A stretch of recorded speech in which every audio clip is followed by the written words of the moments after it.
Olá, seja bem-vindo uma vez mais a To Be, a colmeia do conhecimento, neste especial que a gente está fazendo para vocês, falando sobre as funções principais dos profissionais de recursos humanos, em homenagem a esse mês especial de junho aqui, em que a gente comemorou no dia 3 o Dia do Profissional de Recursos Humanos. Hoje a gente vai falar de um dos papéis talvez mais importantes dentro de recursos humanos, que de tão importante ele não é exclusivo desse setor, né? Ele envolve outros setores, vários aí dentro da empresa, pelo seu grau de importância que ele tem.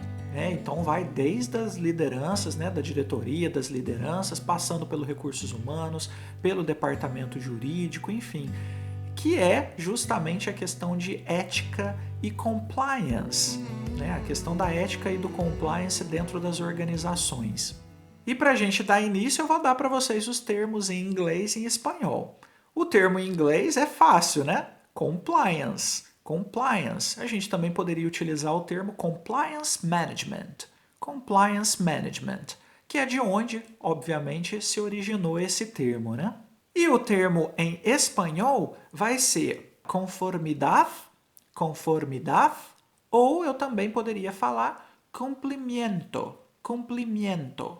E agora eu vou citar para vocês as 7 principais funções ou 7 principais papéis de compliance dentro das organizações. O primeiro deles é justamente garantir a conformidade com as legislações, seja elas legislações trabalhistas, civis, sejam elas quais forem, né, as leis em que a gente está falando.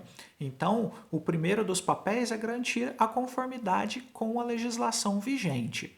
Além disso, eu também tenho um segundo item, que é garantir a conformidade das políticas internas da empresa. Se elas são criadas dentro da empresa, é porque elas precisam ser seguidas para garantir a ordem aí dos processos. Então esse é o segundo item, garantir o cumprimento das políticas internas. Além disso, eu também tenho os procedimentos internos que também precisam ser cumpridos, né? Procedimento de apontamento, procedimentos internos de cada departamento, enfim.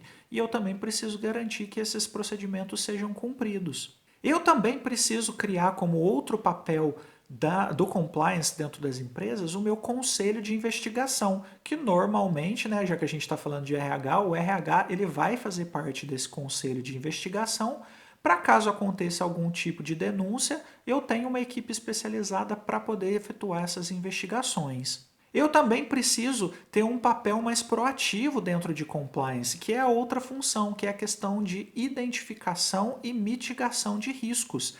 Então eu vou tentar identificar dentro da empresa se existe algum risco que a empresa está correndo de não cumprir algum tipo de norma. E a partir disso eu já vou mitigar esse risco ou eliminá-lo para que a empresa não seja punida de forma alguma por não ter cumprido algum papel dela na sociedade. Como sexto papel, eu tenho a questão de apoio na criação desses documentos e de alguns outros documentos que a gente vai falar daqui a pouquinho, para poder guiar os meus funcionários e para poder dar para eles alguma base de consulta quando eles precisarem. E por fim, o último papel é justamente comunicar essas políticas, esses documentos, através de treinamentos, através de workshops, através de comunicados internos, enfim, diversas ferramentas de comunicação que eu vou precisar ter para poder efetivamente implantar ou manter o meu programa de compliance dentro da empresa.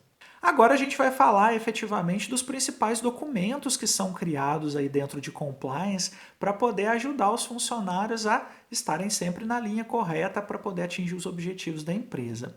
O primeiro e principal documento é a questão do código de conduta. Você já deve ter ouvido falar desse documento, que é aquele documento principal que rege todos os principais temas dentro de compliance e ele vai discorrer um pouquinho a respeito daqueles temas para sanar as dúvidas dos funcionários no dia a dia quando eles tiverem. Aí eles podem consultar esse documento quando eles tiverem essas dúvidas. O código de conduta, que é esse principal documento que eu mencionei, ele vai garantir a integridade da empresa diante de tantos temas que a gente precisa fazer essa garantia, né? E não somente isso, não é somente aplicável para a empresa, no caso dos funcionários. ele é aplicado para toda a diretoria, ele é aplicado para os meus fornecedores, ele é aplicado para os meus clientes, ele é aplicado para os meus acionistas, ele é aplicado para diversos outros stakeholders que a gente chama, né, que são aquelas pessoas que estão interessadas aí no êxito da empresa, para que eu garanta que todo o meu ciclo de valor, né, todo o meu fluxo de valor esteja em conformidade com todos os requisitos, normas, leis, enfim, que são necessárias para garantir que aquele fluxo está funcionando da melhor forma possível. Agora eu vou citar para vocês os temas principais que são encontrados dentro do meu código de conduta e que são temas aí passíveis de controle e compliance para garantir que tudo está dentro da conformidade necessária. Tá joia? Então vamos lá. O primeiro desses temas que precisa estar envolvido no código de conduta é a questão dos comportamentos que são esperados dos funcionários. Esses comportamentos eles devem ser discutidos pela diretoria, pelos acionistas da empresa, e depois eles precisam ser comunicados para os funcionários para que todos os funcionários saibam que tipo de comportamento é esperado deles. Além disso, a questão da proteção de dados, né?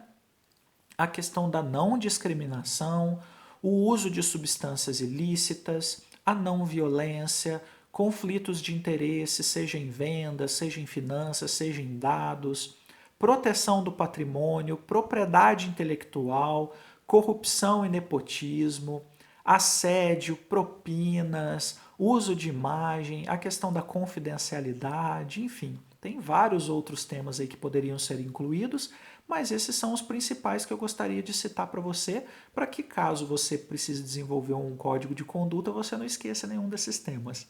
Tá joia?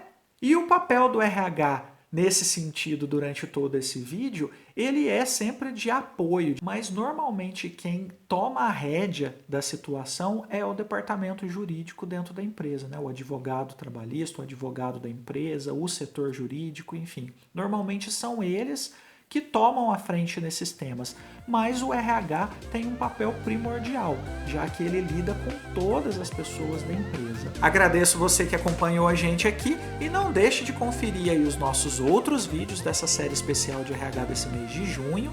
Eu peço que você se inscreva no canal nosso, além disso que você aí ative esse sininho que você tem aí embaixo para poder receber esses comunicados do YouTube.